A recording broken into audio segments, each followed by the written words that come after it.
আমাদের বাঙালিদের পুজো আসা মানে অনেক কাজ বেড়ে যাওয়া। বাড়ির প্রত্যেক মেয়েদের কাজ হয় ঘরটাকে সুন্দর করে সাজিয়ে তোলা, আর এই ব্যস্ততার মাঝে রান্না করা যে কি দুরূহ ব্যাপার তা বলার নেই। আশা করি আমার কথাটা সকলেই বুঝতে পারছেন। এই পরিস্থিতিতে খুব সহজে খুব সুস্বাদু খাবার কিভাবে তুলে দেব সেটাও একটা ভাবনার বিষয় থাকে। তার মধ্যে আবহাওয়ার পরিবর্তনে বাড়ির ছোট বড় সকলের ঠান্ডা সর্দি শুরু হয়ে গেছে, আর এর জন্য মুখে রুচি নেই। আজ আমি সমাজশ্রী চলে এসেছি রোজকার রান্নাঘরের মতো আমার রান্নাঘর একটা নতুন রেসিপি নিয়ে। আজ তৈরি করব 1 পট চিকেন রাইস। আবার এটাকে অনেকে বিরিয়ানি ভেবে এটাকে ভুল ধরবেন না। হতে পারে যারা বিরিয়ানির ফ্লেভার একদম পছন্দ করেন না তারা এটাকে বিরিয়ানির পরিবর্তে খেতে পারেন। এটা খেতে যে কি অপূর্ব হয় নিজে না বানালে বুঝতে পারবেন না।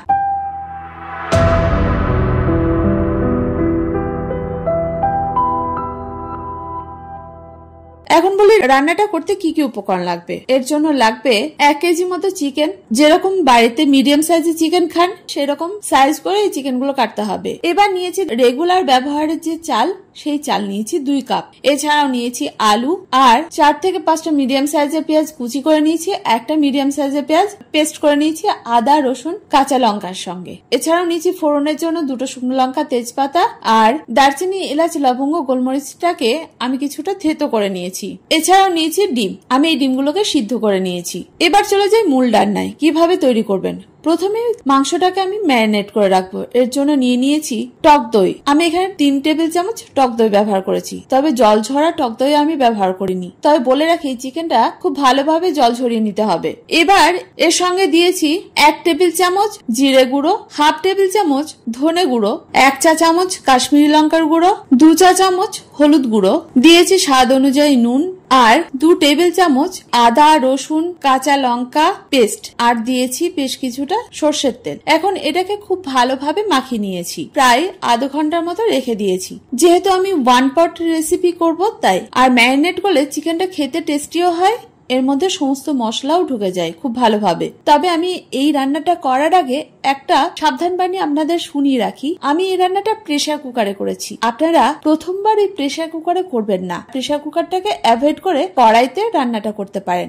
যতক্ষণে মাংসটা ম্যারিনেশন হচ্ছে ততক্ষণে আমরা অন্য কাজগুলো সেরে ফেলি। এদিকে আমি চালটাকে খুব ভালোভাবে ধুয়ে জল দিয়ে ভিজিয়ে রেখেছি 10-15 মিনিটের মতো। ডিমগুলো খোসা ছাড়ানো হয়ে গেছে। 20 মিনিট পর আমি হালকা আছে একটা প্রেসার কুকার গরম করে নিয়েছি। এর মধ্যে দিয়ে দিয়েছি 3 টেবিল চামচ সর্ষের তেল আর 2 টেবিল চামচ রিফাইন্ড অয়েল। চাইলে আপনারা মিক্স করে আমার মতো করতে পারেন, আবার যে কোনো একটা তেলেও করতে পারেন। তবে সর্ষের তেলের পরিমাণটা একটু কম হলে ভালো লাগবে খেতে।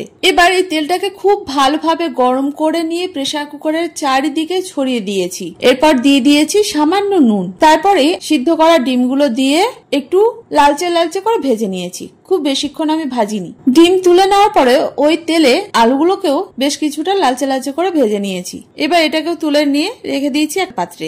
এখন বাকি তেলে রান্নাটা করব। এবার ওই তেলে দিয়ে দিয়েছি ফোড়ন। ফোড়ন থেকে যখন সুন্দর গন্ধ বের হয়েছে তখন দিয়ে দিয়েছি কেটে রাখা পেঁয়াজ। পেঁয়াজটা একটু লালচে লালচে করে ভেজে নেব। খুব বেশিক্ষণ ভাজিনি। পেঁয়াজটাকে চারিদিকে ছড়িয়ে দিয়ে মাঝখানে দিয়ে দিয়েছি আদা লঙ্কা রসুনের পেস্ট। এখানেও আমি প্রায় 2 টেবিল চামচের মতো এই পেস্টটাকে ব্যবহার করেছি।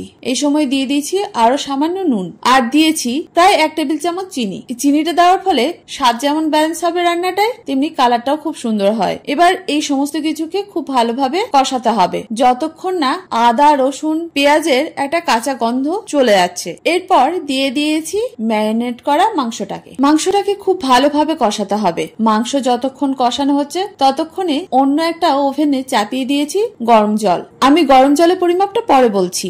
মাংস প্রায় যখন 50 থেকে 60% সিদ্ধ হয়ে আসবে, আশা করি আমার রান্নাটা দেখে বুঝতে পারছেন, সেই সময় দিয়ে দিয়েছি ভেজে রাখা আলুগুলোকে দেওয়ার পরেও বেশ কিছুক্ষণ রান্না করেছি 3-4 মিনিট মতো। এই সময় দেখুন মাংস থেকে বেশ কিছুটা জল ছেড়ে দিয়েছে। আর এই পর্যায়ে দিয়ে দিয়েছি 1 চা চামচ গরম মশলা গুঁড়ো, 2 টেবিল চামচ গাওয়া ঘি।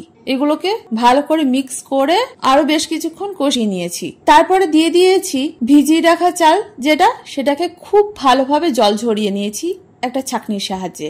এবার ওই চালটাকে দিয়ে বাকি উপকরণের সঙ্গে মিক্স করে আরো দিয়ে দিয়েছি সামান্য নুন। এবার বলি জলের পরিমাপটা। আমি যেহেতু রেগুলার চাল ব্যবহার করেছি সেহেতু আমি জানি চালটা কতক্ষণে সিদ্ধ হয়, কতটা জল লাগে প্রেসার কুকারে। তাই আমি এখানে যেহেতু 2 কাপ চাল দিয়েছি আর মাংস থেকে বেশ কিছুটা জলও ছেড়ে দিয়েছে, তাই আমি 3 কাপের মতো জল ব্যবহার করেছি। আমি এই জন্যই বলেছি প্রেসার কুকারে আপনারা প্রথমবার এই রান্নাটাকে তৈরি করবেন না। প্রেসার কুকারে তৈরি করলে আপনারা জলের পরিমাপটা ঠিক অনুমান যদি না করতে পারেন তাহলে হয় ভাতটা বেশি গলে যাবে, নয় ভাতটা শক্ত থেকে যাবে। এরপর জলটাকে মিক্স করে দিয়েছি, বাকি উপকরণের সঙ্গে দিয়ে দিয়েছি ভেজে রাখা ডিম।